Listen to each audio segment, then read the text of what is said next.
Salut mes chers abonnés, mes chers élèves, les troisième année de collège BIOF, bienvenue dans cette nouvelle vidéo. Comme je l'ai déjà promis dans la dernière capsule, on a terminé la dernière capsule par trois questions si vous vous rappelez très bien. On a posé la question qu'est-ce que c'est la phagocytose? On a posé la question qu'est-ce que c'est diapédèse? On a posé aussi la question qu'est-ce que c'est une cellule phagocytaire? Aujourd'hui, on va tous ensemble trouver la réponse. Un petit rappel de ce qu'on a vu.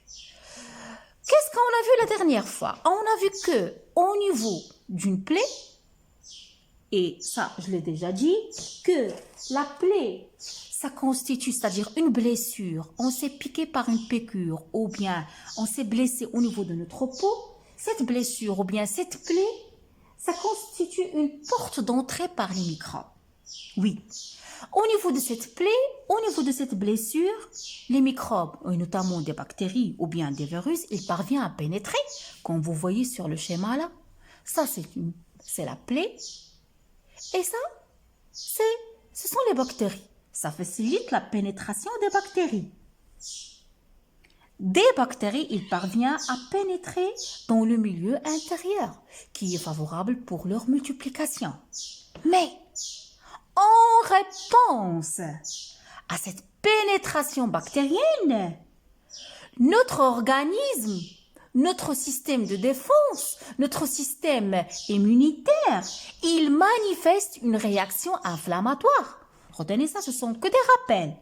Il manifeste une réaction inflammatoire locale qui se caractérise par des symptômes, par la rougeur, par la chaleur, par le gonflement, par la douleur et parfois la formation des pus. On a aussi expliqué que cette chaleur observée, cette rougeur, il est dû au quoi? Il est dû à le fait qu'on a une dilatation du capillaire sanguin. Comme vous voyez ici, le diamètre du capillaire sanguin, il se dilate.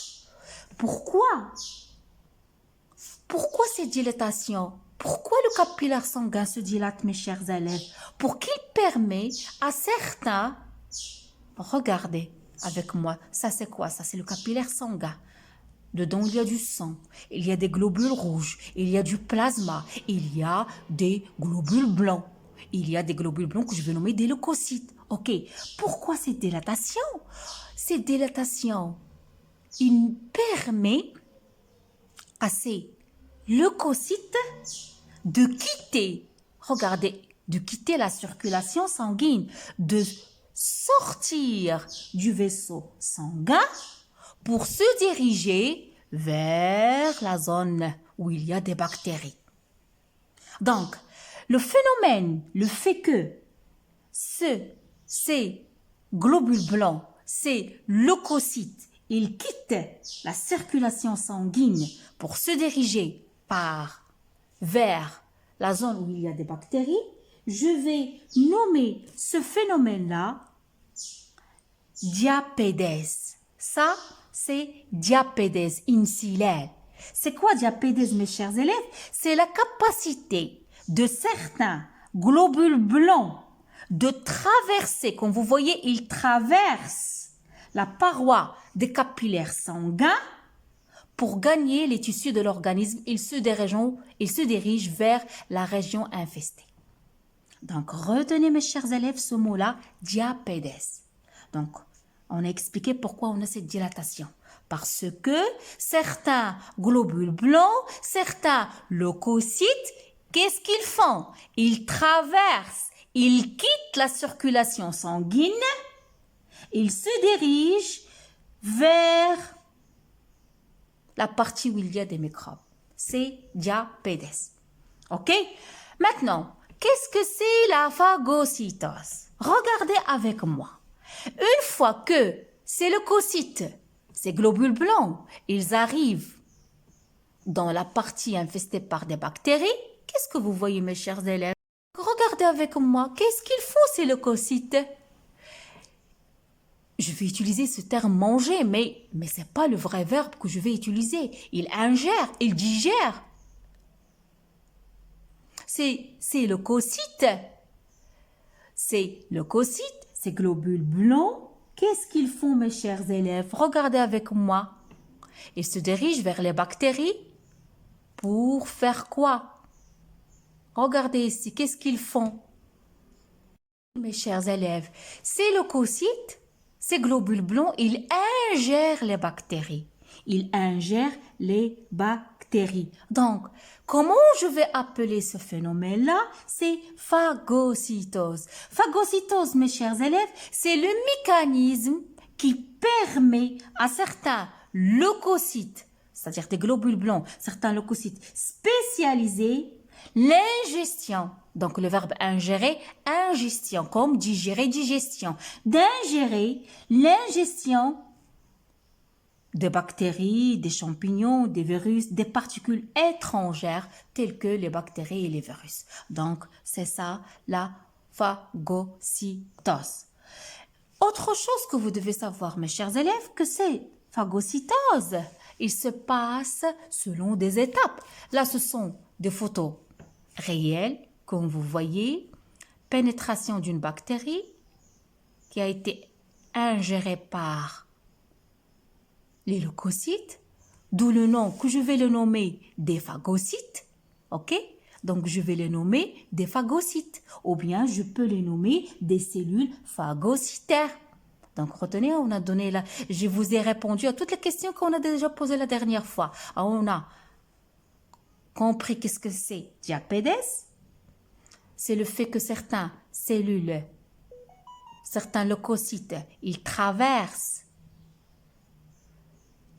le capillaire sanguin se dirigeant vers la partie où il y a des bactéries. Il quitte la circulation sanguine. On a appris qu'est-ce que c'est la phagocytose. C'est un mécanisme qui permet à certains leucocytes la digestion, ou bien l'ingestion, des particules étrangères, des bactéries, des virus, des champignons. Comment on peut les nommer? On peut les nommer des phagocytes, comme on peut les nommer des cellules phagocytaires. Regardez, par les pseudopodes. Les pseudopodes, ce sont des faux pieds que possèdent, regardez ça, ce sont des pseudopodes, ce sont des faux pieds des leucocytes. L'ingestion d'une bactérie, donc là, c'est une bactérie phagocytée. Donc, essayons d'éclaircir les étapes. Donc, comme vous voyez, la première étape, ça c'est une bactérie. Donc, il va être englobé ici par une vésicule. Regardez, deuxième étape, par une vésicule d'endocytose en formation. C'est-à-dire, ils vont absorber. Regardez, absorption par endocytose. La bactérie va être absorbée. C'est petit 2. Donc, petit 3, qu'est-ce que vous voyez? Il va y avoir formation d'une vacuole de digestion parce que cette bactérie doit être digérée. Donc, bactérie en cours de digestion par des enzymes, par des lysosomes qui se trouvent au niveau des cellules phagocytaires, au niveau des leucocytes. Puis, à la fin, qu'est-ce qu'on a? Regardez, plus de bactéries. On n'a que des vésicules d'exocytose. Ils vont dégager les débris des bactéries, le rejet des bactéries. Donc, première étape, c'est l'adhésion. L'adhésion de bactéries au niveau de la cellule de leucocyte. Deuxième étape, c'est l'absorption. Il sera absorbé par une vésicule d'endocytose.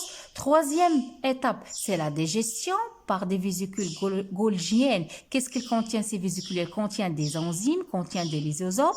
Les bactéries seront digérées. Puis, on aura la quatrième étape, rejet des bactéries, des débris des bactéries par exocytose. Ok, mes chers élèves? Donc,